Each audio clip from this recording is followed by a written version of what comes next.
I'm Laura Vitale, and you know, when I hear the phrase as American as apple pie, it just warms me up from the inside out. Because I think apple pie is the quintessential American home dessert. It screams home to me, it's so delicious, and we all know and love it. And today, that's exactly what we're going to make. We're going to make it from scratch, we're going to make it so easy, so simple, it's going to make your house smell incredible, and everybody's going to love it. Okay, let's go over the ingredients so we can get started.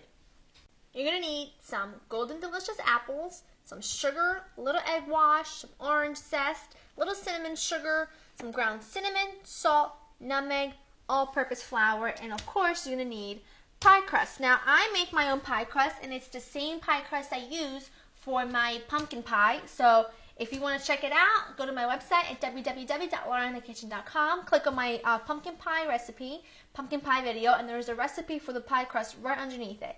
But all I've done is I've doubled the amount of the ingredients because I need the top and the bottom because we're going to make a deep dish apple pie. So I have that out of the way. But if you want to make, if you want to make this with store-bought pie crust, go right ahead. It already comes rolled out, so you're good to go. Now I have here some golden delicious apples. I have 6 apples that I have thinly sliced and cored and thinly sliced, and then I just put a little bit of lemon juice over it, about a tablespoon, just to help the apples not turn brown. So first thing you're going to do, preheat oven 425. Get that out of the way so it's waiting for you. Cut your apples, toss them in the lemon juice, put them aside. Now we're going to work with our pie crust. Now this is a little bit small. I've cut this purposely so that one's a little smaller than the other. That's a little smaller, that's a little bigger, because the bigger one's going to be the top.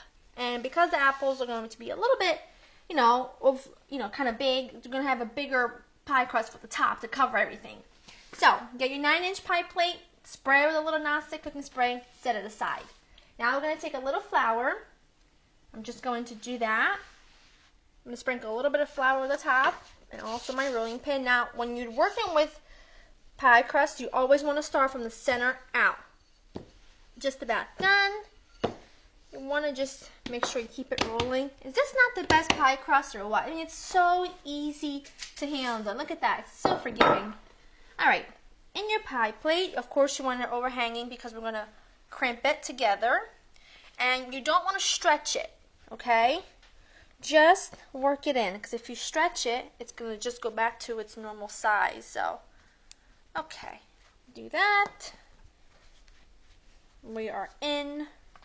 Beautiful. Set it aside till we're ready to top it. Okay, before I roll the other one out, I want to make my filling first. So I have here the apples. Now I use Golden Delicious apples instead of Granny Smith apples. They're sweeter. I like them better, and I can kind of control as far as it's not going to be too sour, because we all know Granny Smiths can be very, very bitter. So I have here about 3/4 of a cup of granulated sugar. I'm going to add in some orange zest, just because I love to put orange zest into just about anything this time of year. Then I have here a teaspoon of cinnamon, half teaspoon of salt, and about 1/8 of a teaspoon of nutmeg. And then we have 2 tablespoons of all-purpose flour. Now what that's going to do for us, it's going to create a really nice thick sauce to coat the apples as it bakes, because if we don't have the flour in there, what's going to happen is all the juices that come out of the apples, if we don't have the flour in there, all the juices that come out of the apples are going to really make the crust very soggy, and it's not going to stay together when you cut it. I'm going to ditch the spoon and just use my hands to give everything a really good mix. Just about done. Coat everything together. Whoops. Apple overboard. Woo. Okay. I'm going to fill this up.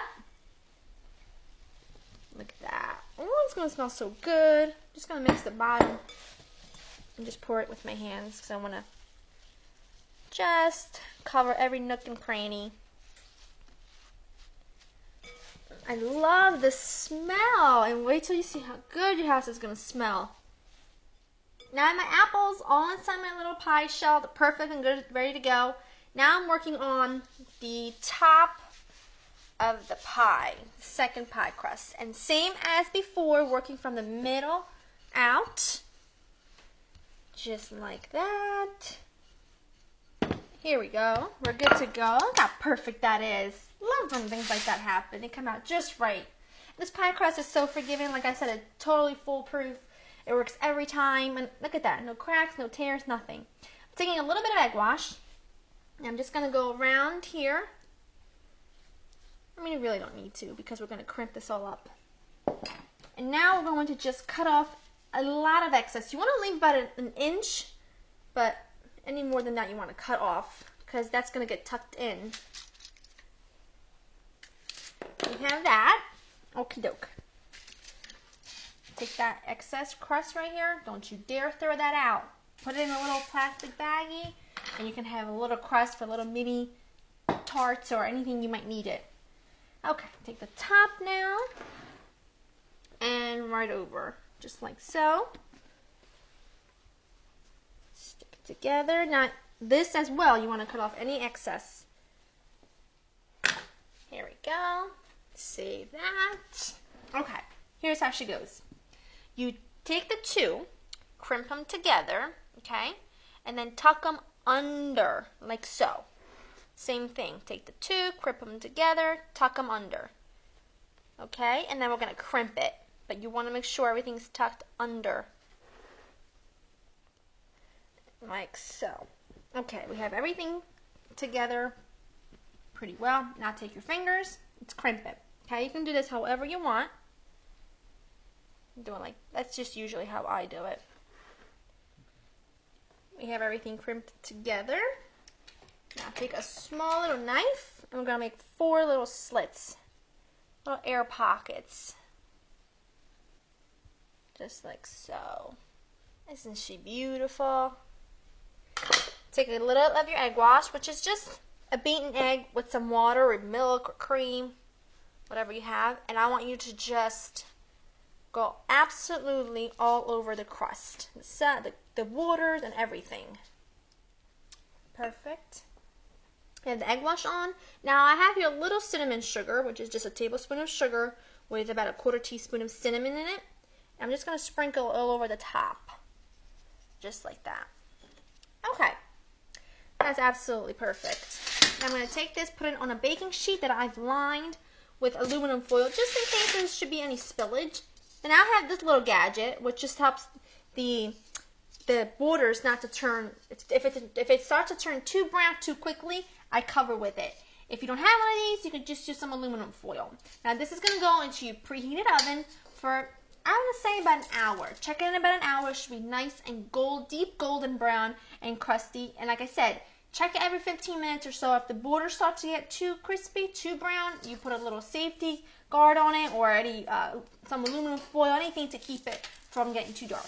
All right, in she goes. Now this pie baked for exactly an hour at 425, and as you can see, it's perfect, and I'm dying to cut into it. I'll let it cool for about 15 minutes. Probably should let it cool for another 15 minutes because it just ensures that it's going to stay together better, but I cannot wait any longer. It smells insane in here. So, against my better judgment, I'm going to go ahead and cut a piece of it now because I also want to show you what it looks like. Hi!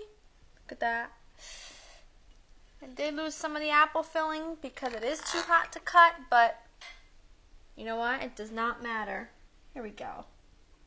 It doesn't matter. It's all going to go to the same place anyway. To me, this is the beauty of it. It just smells so good. Bit hot though.